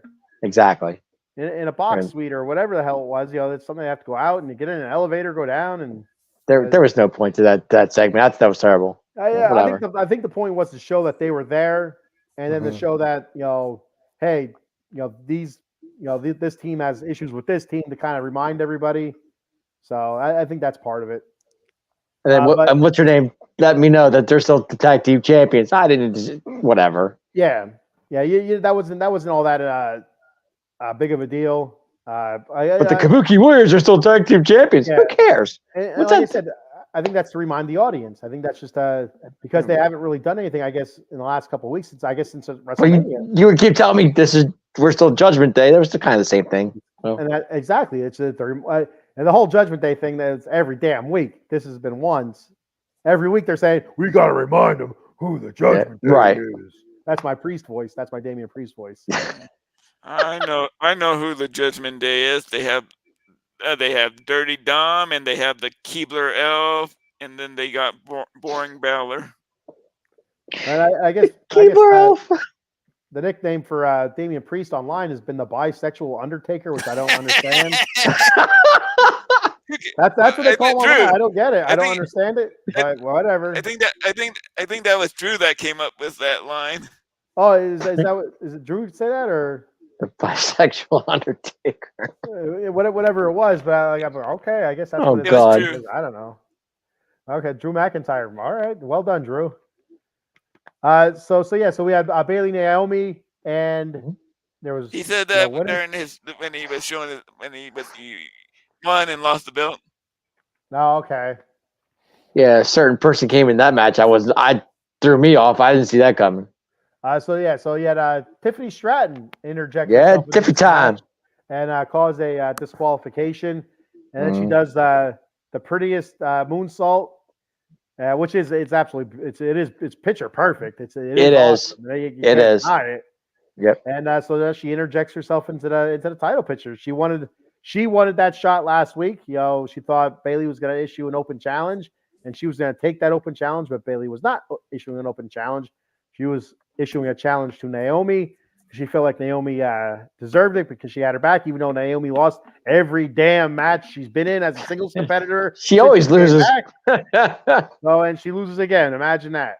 Oh, So she's gee. won one match since she's been back from Monday Night Raw as a singles competitor, and that was against Tiffany Stratton last week. So take that for what you will. Yep. So it's Tiffy time. It is Tiffy time. She was covered up. She was looking more respectable this week. So that's a bonus for some people. She was covered up. She was. I'll give her that. She looked good in pink, though. I'll give her that much. She looks good in anything, Dave. This is true. But I like the pink. I'm excited to see her in a championship match. I don't think she's going to get the title. I don't think she's going to win the title or anything. But for her to give it a shot, I'm okay with that. Absolutely. She's been putting out some really good work. So I'm not the one that she deserves it. But I think she's worked towards it. She deserves a shot at the title. She deserves to get that main event view. That for people to see her in the main event, kind of a big match, which is a title match is a big match. And so whether or not that's going to be part of Naomi as well, it's probably going to be a fatal three-way, or what do they call it? Triple threat. Triple threat match. I always mess it up. I always forget triple threat. It's fatal four-way triple threat. Yeah, I always mess it up, and it pisses me off. That's all right. Triple threat. So it's probably more than likely going to be a triple threat match, and more than likely, I would think Bailey's going to come out on top, or something happens where Tiffany comes out on top because something happens between Naomi and Bailey. Now they start feuding. I don't know. I doubt it. Right. But you just never know because Billy just won the title. Man, you can't take it off for this quick. Yeah, you can. Nah, not this fast. Not this quick. No, give her till after Backlash. Then maybe you can do it. Maybe not now. Too early. No, too early. Perfect time. She just won a title at WrestleMania. She had her Mania moment. Get over it. Come on. Too early to put the belt on Tiffany. I agree. Too early. I don't think it's too early. I think Tiffany and when they make it a triple threat match, I think they're going. One of them's going. I think Tiffany's going to cost herself because he's too busy with Naomi. Possibly. Nah, Naomi's still paying the price for leaving. That to me, that'll never die. She's not paying the price for anything. She was just in a title match. I'm just saying, What the hell is she paying the price for? losing every match. Losing every match is what she's paying the price for. But she was in a WrestleMania match, which she won. When she took off with Sasha, they will never forgive her for that. So. They did. They gave her a WrestleMania match. They brought her back. That's forgiving. Vince, if it was Vince that was running things, Naomi would never be back, no matter what. So he would have brought her back and put her in some sort of chicken suit. No, I'm not bringing her back is fine and put her in WrestleMania as well. I mean, but she doesn't want a match since you said Tiffany. She's Tiffany. So I mean, you know. Look who sees. Look at all the women that are on the roster. So true. I would always put Tiffany over Naomi. Sorry, but Tiffany has something that Naomi. To me, Tiffany can be something special. Naomi is just Naomi. She's the glow. Naomi in her prime, a few years ago. She's been around for a long time. You forget. She's been around for a while. She was very good, very, very good. She held the title. I'm not saying she wasn't. She was women's champion at one point. I didn't say you didn't say that, Dave. I'm just saying I'm rebuttaling what Eddie said. But right now at this point of her career, she's just on the bottom of the bottom of the barrel. She's in a title match. Where is she on the bottom at? She's in a title match, which is Did the she number win? one spot. Did she win? It was a disqualification. But I'm saying. And so now we're expecting a. Has she won a match since she's been back? Yes. One. Last week. And again, I've said that multiple times. I said the freaking how she got a championship match is beyond me. Because she's lost every singles match up until that one where she beat Tiffany Stratton for the title shot, which she shouldn't even be in that spot to begin with because she hasn't won a damn match since then. But she won last week. Regardless of what I think about it, she won that match last week. She had a title match. All right, so that does not put her at the bottom of the totem pole. That puts her at the top of the totem pole, regardless of what she did not win, because it doesn't make sense to me either. It doesn't. It blows my mind that they put her in that spot. Right. She is a former champion. She is a former champion. Top. She's been at the top for a long time. Back in her heyday, which again, is probably long past her. She's more of a name than anything now. She can still go in the ring. She still does decent in the ring. We can't take that from her.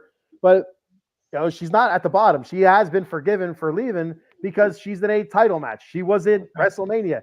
Any other woman they could put in that match, they didn't need a third person for Jade and Bianca to beat the Damage Control. They did it. I don't care what you say.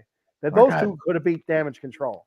Okay. But Naomi, they forgave her. She's not at the bottom of the totem pole because she's in, what we're going to presume to be back-to-back championship matches. If they do the three-way match, because I forgot the name of it. It's a favorite three-way. I'm just saying. She hasn't won a match. She's been back. They just won. So. And I said that as well. I agree with you. Okay. And that's why I said it doesn't make sense that she's here, but she is anyway. So look at it the way it is. You can't be at the bottom. You cannot be on the bottom rung and be at the top at the same time. Okay. She's a number one contender because she beat Tiffany Stratton last week. She did. That puts her at the top. She skipped all those other rungs for some reason. They put her there. The only thing I can think of is just because of her past, and they put her at the top. For whatever reason. And now with the interference by Tiffany Stratton, she's going to remain there for at least one more match. At least one. At least one until she loses that, and we would assume that she'd come tumbling back down the ladder. But you know what happens when you assume, Dave and Eddie? It makes an ass out of you and me. So thank you.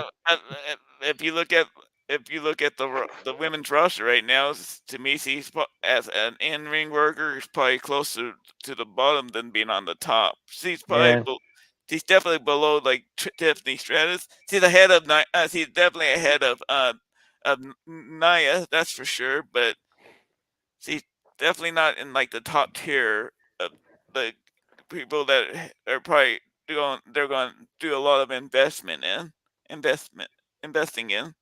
Okay. So she's definitely not the future. I wouldn't say that her skill set isn't good.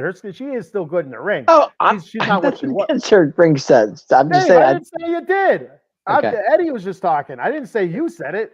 Eddie was just talking about her skill set in the ring.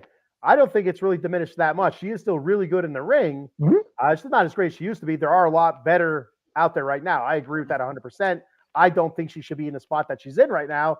I agree with that 100%, but she is. She's not terrible in the ring. She's not great in the ring either, but she's definitely not at the bottom, for as in-ring work. She's definitely not at the bottom. She still puts out a decent match. I don't think she can go long, but I still think she's decent in the ring. So. Okay. All right, then. Nothing else there, I guess. I got nothing on Naomi. Eddie, anything else good. on the women's match that we've? No, it was what it was.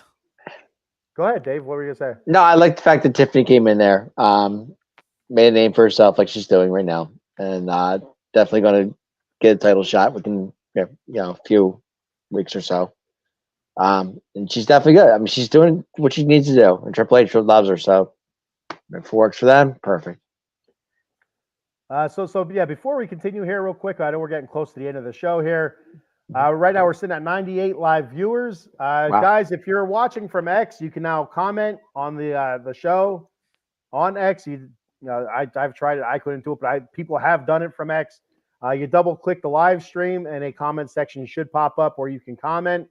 You have to double click the video itself though. You have to double click it and a comment section is supposed to pop up. I tried before.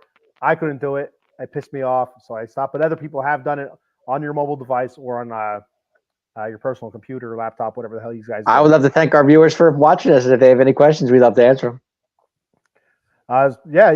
Anything. Just toss it out there. It doesn't matter what it is. We're out of the box. We'll talk about anything. Doesn't matter.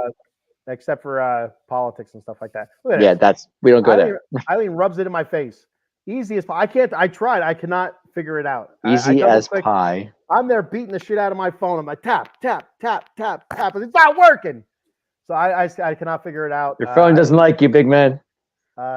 Apparently. Well, we're going to have to do a tutorial here. I watched the lady. We shared a video. We're at 100 live viewers right now. We watched a tutorial video on this. I watched it a couple different times.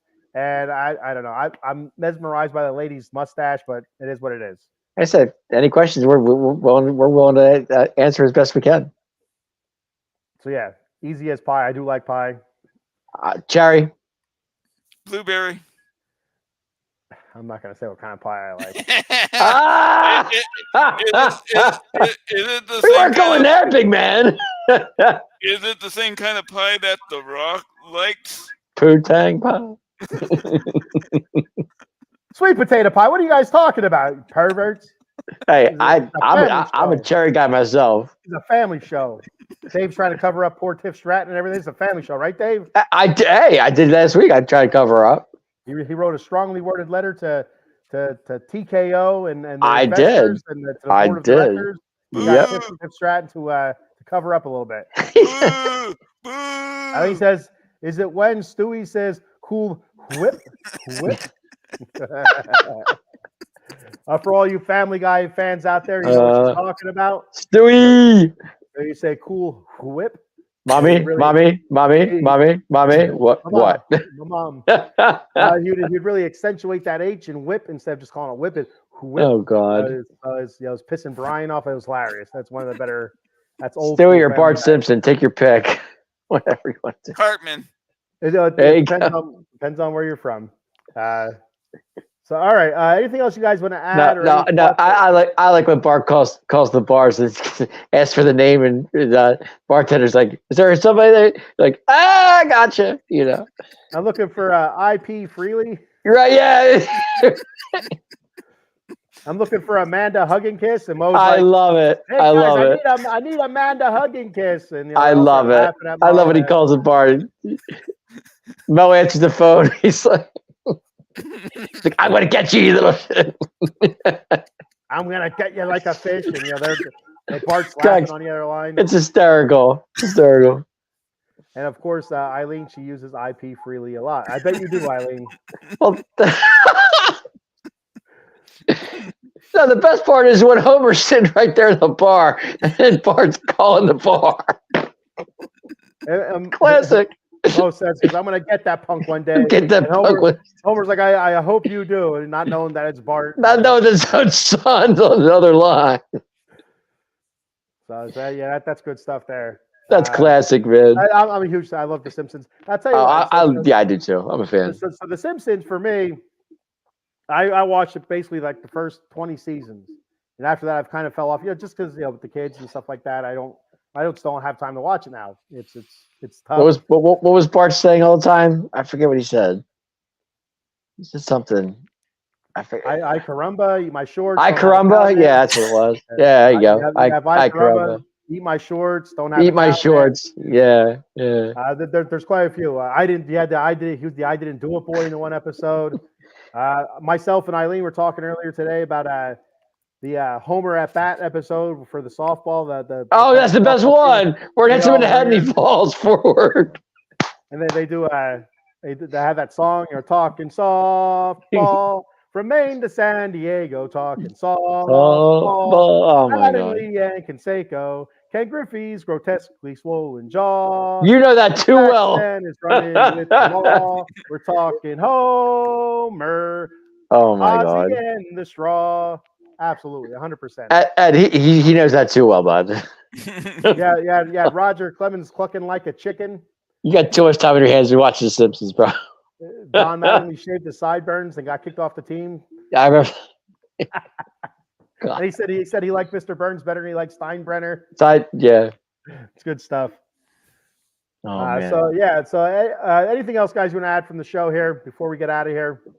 Raw and SmackDown we're both good shows, and we're how many weeks to Backlash? 2, 1. I know the draft is next weekend. So I think the week after, or is the week or two after the draft.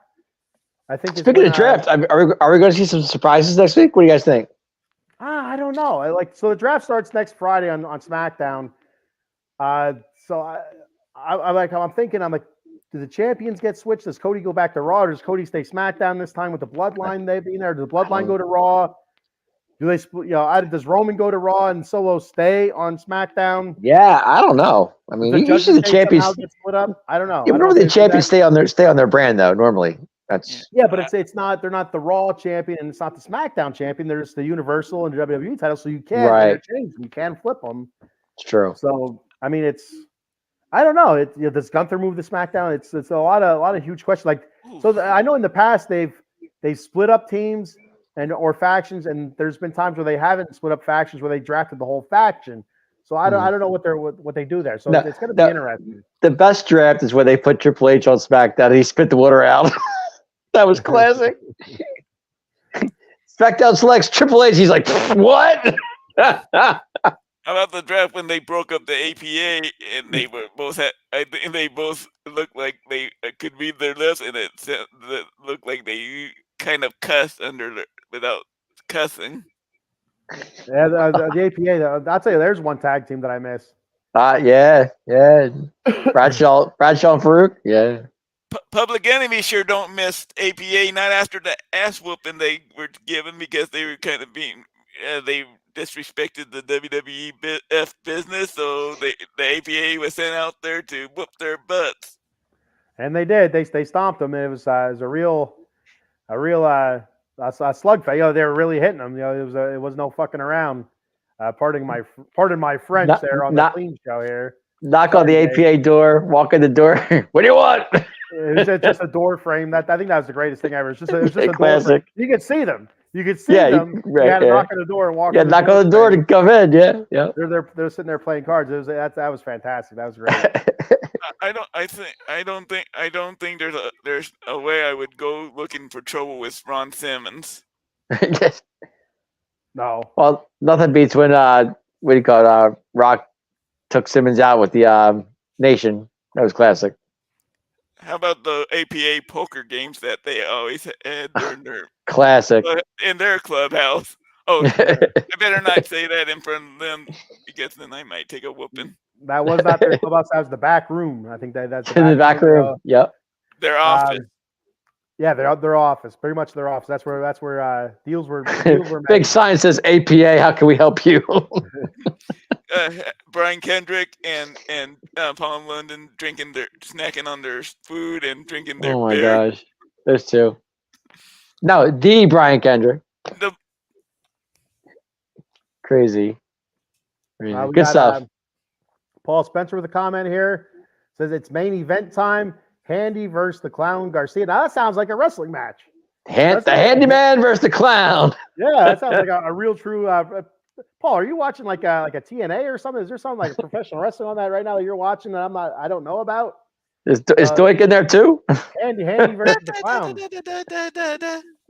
The Clown Garcia, is he part of LWO or what do we got going on here? Who knows? No, The Clown. He's probably watching. There's probably, I don't know if it's like UFC or professional fighting league or whatever. Gotta love it. Yeah, Eddie, any surprises that you think? No, he's watching boxing. I think the draft starting next week's SmackDown. I think the one big name I see going over to SmackDown is going to be Gunther. Oh, I was thinking somebody else. Who were you thinking, Dave? Rhea goes to SmackDown. All right. Screw the Judgment Day up. That would be cool. So do you see any factions getting split up like that? Like the Judgment Day? I can see the Judgment Day getting split up. Do you see possibly with the Alpha Academy falling apart here with the Gable's heel turn? Do you see like an Otis moving? That's big too, sure. Or Tozawa or somebody from NXT who has their name in the draft. I don't know how that works. I assumed everybody was in the draft, but everybody's, Well, sure. who just recently put their name into the draft? Was that Dragunov or who was that? Yeah, Dragunov. I mean, so it's like, how does that happen? Like, I'm putting my name in the draft. Well, I didn't realize you could do that. So I just assumed everybody was in the draft. Right. I mean, I guess if you're NXT, that's still considered almost like developmental, even though it's kind of not. I don't know. It's like its brand of its own. But so I guess they can't really be in the draft. I could see LA Knight going to Raw. I can see that as well. Yeah. And maybe make a run at Priest or something. Sure, that'd be kind of cool. It's going to be interesting. It's going to be a lot of fun. We'll have to. I love the draft. It's the best because I like the fact. I don't know if they still do it or not, but they're all in the back sitting with their shirts on. Yeah. Raw and SmackDown. And I hate that. I didn't mind that. That was cool. I'd like them sitting in the back. I'm cool with that. All kind of like learning, like sitting there waiting to see their draft. Some of them are pissed off. Some are excited. Or when the tag team gets split up or whatever, they kind of look at each other like, "Oh, what are we gonna do? I miss you, brother. I miss you, brother." But wearing the stupid T-shirts, I'm okay with that. SmackDown. I'm part of Raw. It's like, we know where you're part of. How about when Cena got drafted to SmackDown? People were growing nuts. He doesn't need to wear a SmackDown shirt. They just told us. He does. Why not? He doesn't. Why? Why not? I don't see a problem with it. I do. I have Raw and a SmackDown T-shirt, so I love it. But hey, that's fine, Dave. You're a fan. I'm just saying these are the wrestlers. I would I'm happy to go into what brand I'm going on. So if I'm going Brown, I'll wear a SmackDown T-shirt. Go to Raw, go to a Raw T-shirt. I'm okay with that. Drafted to SmackDown was Mr. Kennedy, and then Mr. Kennedy comes out in a SmackDown T-shirt. Well, no shit, Sherlock. They just told us you went to SmackDown. Why do you have to wear a SmackDown T-shirt? To remind, he goes down there and he wrestles. To be proud of the brand you're going on. How about a hat like they do with the NFL draft? Yeah, that'd be cool. Sure. That would be something different. If they walk up there and they shake hands with the GM of that show, they get a hat, they get a T-shirt, they hold it to SmackDown. Here's your SmackDown T-shirt. That would be something. Why not? That would be a hell of a curveball there, Eddie. I like that. I just want to see I just want to give me some surprises. That's the best part about it. There is going to be some surprises, I have no doubt, but I don't know. We'll see which ones they're which. Go ahead. Can you see the bloodline being going to Raw? And that's what I mean. Like, I wonder if they would that be cool? Roman. I wonder if they move Roman to Raw and then keep one side of the bloodline on SmackDown, and the other one. I'd be okay with that. That also leads a little bit more to the whole bloodline Civil War thing that we were talking about earlier. Because one part of the factions on Raw, the other part of the factions on SmackDown. They're at each other, but they can't quite get at each other because they're on different shows. So switch the tag team champions on each show too. That'd be kind of cool. It would make more sense to send Tama and Solo to Raw so they can screw around with Jay. Yeah. I like that. Does Paul Heyman go to Raw? I wonder if he's part of the Is he- draft. I'm I don't sure know. he's part of That's it, a good right? question. I don't know. I mean, everybody's open free, so why not? Maybe they move Samantha Irvine then to SmackDown. Possibly. And poor Ricochet would be stuck on Raw still. Uh-oh. I'm sure he'd be okay with that. What happens there then? I don't know. No more nighttime pie for Ricochet. That's terrible. I shouldn't be saying stuff like that. That's terrible. That is horrible, but it is but hilarious at the same time. true. All right, guys. True. You guys ready to get out of here? It's midnight. Yeah, let's do it. All right, it's 12 a.m. All right, guys. Everybody out there, thank you for watching. We're at 110 live viewers. Like I said, next time we're on, if you're watching from X, which most of our viewers are, double click that live stream, double click that video, comment, put it whatever you want. Like we'll read pretty much anything. There's some things I won't read if it's something political or something that might get us canceled. I won't do it. I swear I won't do it. I don't want to be canceled yet. Don't cancel us. And I won't put anything derogatory about Taylor Swift on there. Absolutely not, because I don't need Swifties knocking at my door. Hey, I will read that instead. I would take the bold. I don't read it for you. Eddie, those Swifties are everywhere, man. I'll tell you what. I'm not scared of no damn Swifties, and I'm not afraid of Travis Kelce either. Are you a Swiftie fan, Ed? As much. He didn't say no. To me, like I'm a fan of the Swifties, like I'm a fan of hemorrhoids. So is that a yes or a no? I'm still trying to figure it out. Oh hell no! Oh no! All right, so we've discovered that today about Eddie, that he's not a fan of Taylor Swift, Swifties, or hemorrhoids. So there we go. That's good. That's good. It's good to know. It's nice to know. I'll sleep better tonight knowing that. Absolutely, no doubt. All right, guys. Thank you for checking the show out. Thank you for commenting. Please like, follow, subscribe. Let me go ahead and put that screen up there before we get out of here, so I get some. So maybe we get some followers here. 111 live viewers right now. Check us out: Facebook, YouTube, X. We're also we throw some videos up on TikTok, Instagram. Occasionally, we're on Twitch as well. But please, for the love of God, subscribe to our YouTube page, Out of the Box Sports. Like the page as well, like the shows, like the episodes. Follow us on X, Twitter, whatever you want to call it. I don't care.